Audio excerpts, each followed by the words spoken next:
Temos aí um noticiário internacional, estamos acompanhando essa polêmica do aborto nos Estados Unidos, né? O documento vazado aí da Suprema Corte sobre o aborto faz tremer a política nos Estados Unidos. Põe na tela o artigo do Mário, recomendo a leitura, O Aborto na América.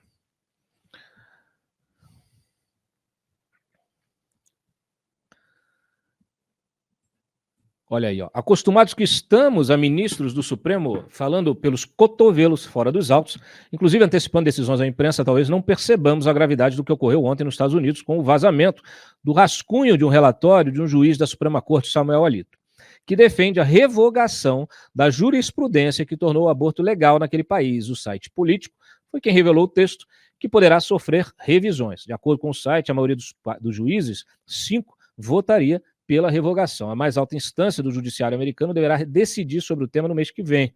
Depois do vazamento, a Suprema Corte disse que o documento era verdadeiro. Afirmou que o vazamento seria investigado e reforçou que o relatório não era uma decisão final. Disse o presidente da Corte, John Robert Jr., ontem, um veículo de notícias publicou a cópia do rascunho de um parecer sobre o caso pendente. O juiz circulou internamente projetos de parecer como rotina e parte essencial do processo deliberativo confidencial da Corte. Embora o documento descrito nas reportagens de ontem seja autêntico, ele não representa uma decisão do tribunal ou a posição final de qualquer membro sobre as questões do caso. Essa traição às confidências da Corte, que pretendia minar a integridade das nossas operações, não terá sucesso. O trabalho do tribunal não será afetado de forma nenhuma, fecha aspas. A jurisprudência vigente tem como base, principalmente, uma decisão da Suprema Corte tomada em 73, no caso em que Jane Roe, uma mulher solteira do Texas, que engravidara pela terceira vez, queria abortar e, para tanto, entrar com um recurso contra a constitucionalidade da lei estadual que a proibia de interromper a gravidez. Na época, a Suprema Corte entendeu que se tratava de uma intromissão indevida na vida privada de uma cidadã e declarou que o Texas não poderia impedi-la de abortar. A decisão teve repercussão geral em todos os estados. Desde então, a jurisprudência vigente vem sendo alvo dos conservadores, que continuam a ter no Texas um bastião anti-aborto. Recentemente, o estado aumentou as restrições para que abortos pudessem ser feitos no estado por meio da chamada Lei do Batimento Cardíaco, segundo a qual interrupções da gravidez não são permitidas nos casos em que a atividade cardíaca é detectada no feto. Isso costuma ocorrer já na sexta semana. A Suprema Corte foi provocada a dar a sua palavra e eis que a legalidade do aborto poderá voltar a ser assunto de cada estado americano. No rascunho do relatório divulgado pelo site político, o juiz Samuel Alito escreve, abre aspas, o aborto representa uma questão moral profunda. A Constituição não proíbe os cidadãos de cada estado de regular ou proibir o aborto. Roe Casey, outro caso julgado em 92, arrogou essa autoridade.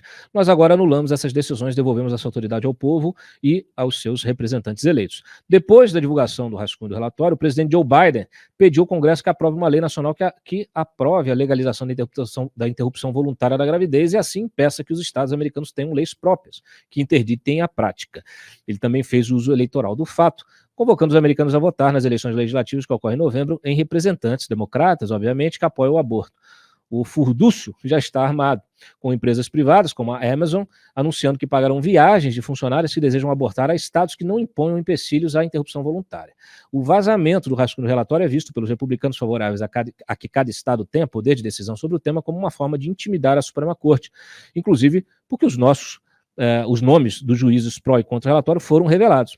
De acordo com a pesquisa da CNN, feita em janeiro, apenas 30% dos americanos estavam de acordo com que o tribunal derrubasse a jurisprudência vigente. O aborto, não resta dúvida, embute uma questão moral e religiosa que ficou evidente no Brasil, país em que a maioria da população é contra a interrupção voluntária da gravidez, quando o Supremo permitiu o aborto de fetos anencéfalos em 2012, acrescentando a situação ao rol de outras muito específicas que não contrariam a lei, a de gravidez fruto de abuso sexual ou de gestação que põe em risco a saúde da mulher. O aborto ilegal, por sua vez, pode ter consequências sanitárias funestas, em especial quando praticado sem nenhuma assistência médica, o que serve de argumento a quem defende a descriminalização e a legalização da prática.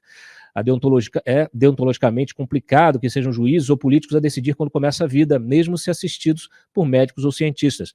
Ou seja, o momento em que um feto se torna um bebê e tem um verdadeiro corpo separado do corpo feminino sobre o qual a sua dona tem o direito de decidir o que fazer, o que quiser. Há países, por exemplo, em que o aborto é permitido até a 18ª semana de gestação, o que para mim é absurdo. Isso aí é a opinião do Mário Sabino. Visto que, com 4 meses e meio, os órgãos vitais de um novo ser humano já estão formados e precisam apenas de maturação. Mas alguém precisa decidir sobre o assunto do ponto de vista legal. tendo a crer que o aborto não deveria significar uma facilidade igual a de quem se livra de um dente dolorido ou de um apêndice inflamado. Não é a mesma coisa, não pode ser a mesma coisa. Infelizmente, é o que ocorre em países mais liberais.